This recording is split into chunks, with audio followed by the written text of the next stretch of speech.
बालों खर्चे होते थे तो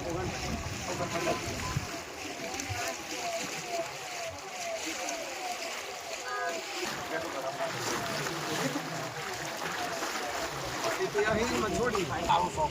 खबर पड़े